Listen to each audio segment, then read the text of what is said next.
What's up everybody, JJ here. Today I want to talk about a little lighting upgrade I recently did around the studio here. It actually happened back when I painted these walls. I also bought this light, so every new video that's happened since these walls have been painted has been using this new light. It's actually my key light right now, and lighting is so important to your videos. This is what it would look like without it. A very stark difference in the scene it makes with and without this light. It is of course the Amaran 100D as made by Apurture. They make a bunch of high-end lights, and this is one of their first introduction to a very entry-level light source that actually packs a lot of great features in there. And I think this is a great light for other similar sized creators like me, fairly small YouTube channel. I don't need to be spending thousands of dollars on lights, I need to just be creating more. And this light really has made filming down here in this studio so much easier. So let me go bring the light over. I will have to turn some overhead lights on. It's not going to be the most beautiful video, but I think it's worth it to show you all the great features this light has. So here I've got the two systems. This is before and this is after. This is the Yongnuo YN216. Great little light, great price. I'll link it down below. I loved it as a first light, first dedicated sort of spotlight it has on there, and then just a simple umbrella mounted to the front. These are super cheap and a great little modifier. You could also take the umbrella off, and then you've got a spotlight in the end. It's just a bunch of LED bulbs sitting on here, and it shines it pretty straightforward. There were some barn doors on here. I took the barn doors off because I often had it in the umbrella, and I just wanted it to shine into the umbrella and bounce it back at me. It is battery powered on top, which is really nice for versatility. I can carry this anywhere around the house, but the downside is it's battery powered, so it runs out of battery if you leave it running for a long time. AC power never runs out. You plug it in, and you always have power. Luckily, it does use the standard NPF battery that I use for my Ninja 5 that's recording this now, and this, and a bunch of other lights around use this same battery type. But the upgrade! This is the Amaran 100D. Also, I got the Light Dome Mini 2 on here because this is a fairly small room. It's about a 12 by 12 square room down here. And so I didn't want a huge softbox in here. If I could get away with this, I wanted to at least try this.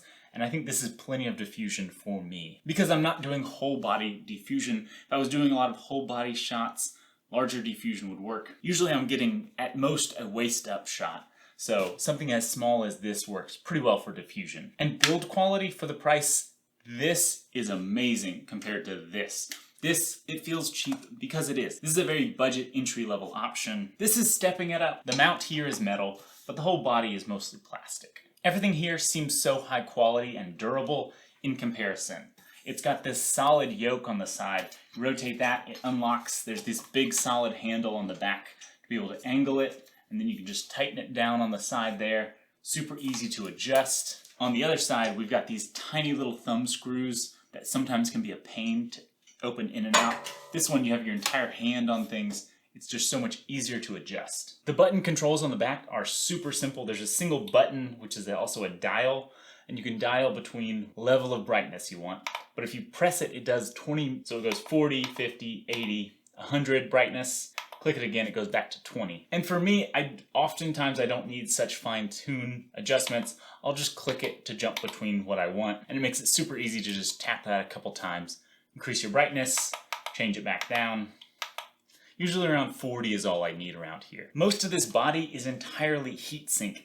In there, it looks kind of like a standard PC tower air cooler. It's all just metal fins with heat rods that run through it. And on the bottom side here, there's a fan that blows air up through it. And it's super silent. I know I normally just leave it at 40%, and I can leave it on filming or leave it on while I'm setting things up and then filming, and then by the end, I still can't hear the fan kick on here. Even though it is on, I just can't hear it. Whereas with this one, there's no fan here, but it just makes noise. After you leave it on for a while, there's an electric hum that comes out of it. So if you're worried about fan noise coming from your light, this one is not going to be a problem for you. Now I can show you this big handle on the side. You rotate it, adjust it to whatever angle you want, and then lock it on down. But with other things it comes with this great carrying case. It fits all inside of it.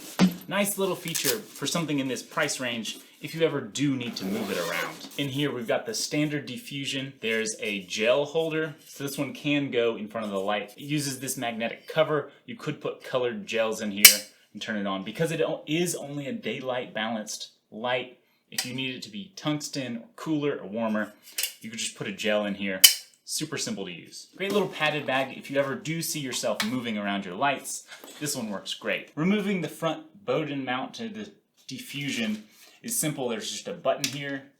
You pull it back, it rotates and slides right out the front. Then you've got your whole diffusion off, then mount in this one.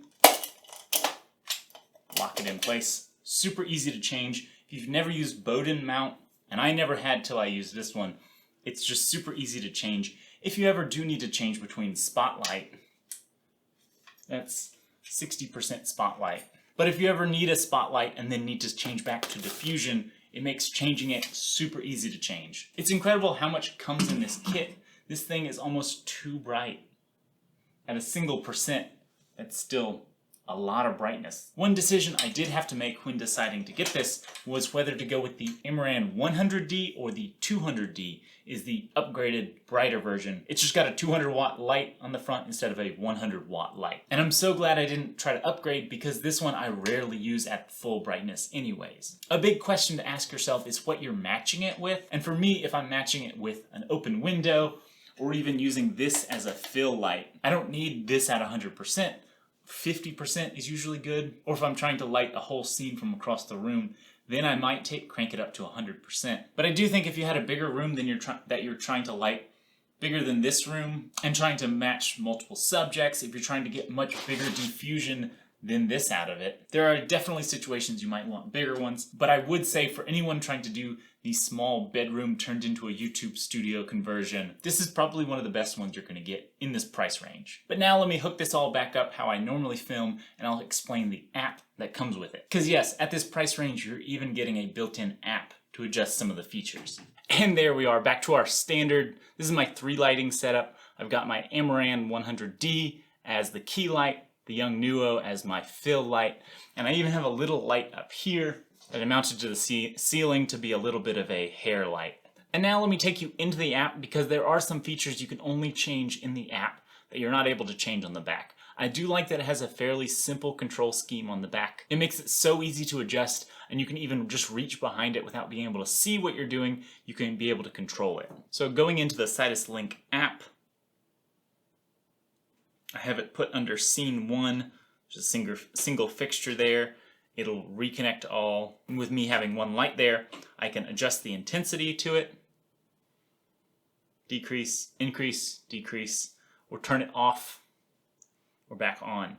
It does have a nice feature I noticed. If you've turned it off for about 20 seconds and then you try to turn it back on, it'll do this nice slow bringing back to brightness. That way it won't hit you with a bunch of bright light, which is really nice because if it's going to get really bright, let's not just blind people all of a sudden. It gives you a moment to be like, oh, the light's turning on, let's turn away from it. When you click on the light, it opens up all these other features. You can change the dimming curve, which is super nice if you want it one way, but the manufacturer decided to do it a different way, or if you have 2 lights that are on different dimming curves, you'll have to remember how to control each one. So you can do a linear, exponential, so it starts out slow and then does a lot of change at the end, logarithmic, where it does a lot of change at the beginning and then sort of flattens out, or S-curve, where at the beginning and the end you get pretty minimal changes, so 1 to 2% is going to be small, but 50 to 51% will be a much bigger jump. There's also a system of effects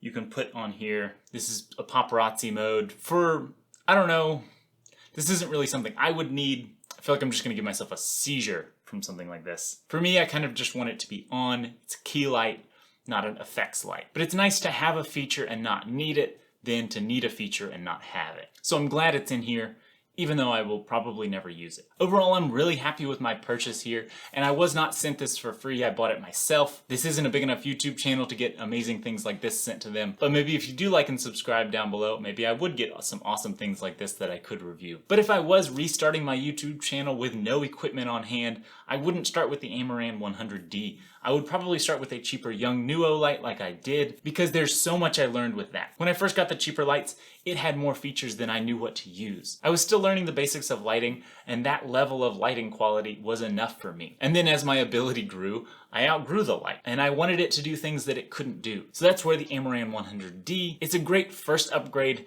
into a more professional quality light, and I feel like I'm not fully utilizing this light yet because I have so much to learn now. And I'm really excited to figure out these features and really fully utilizing them in my videos. But if you have any other questions that I didn't cover in this video, make sure to put them in the comments down below. And if you've stuck this far through the video, hit that like and subscribe button down there. It really helps me out so much and lets YouTube know that you liked this video so that other people can get use out of this video. But anyway, I hope you guys learned something from this video, or at least enjoyed just seeing some different lights and how they work. I hope you guys have an amazing day out there, and I'll see you in the next video.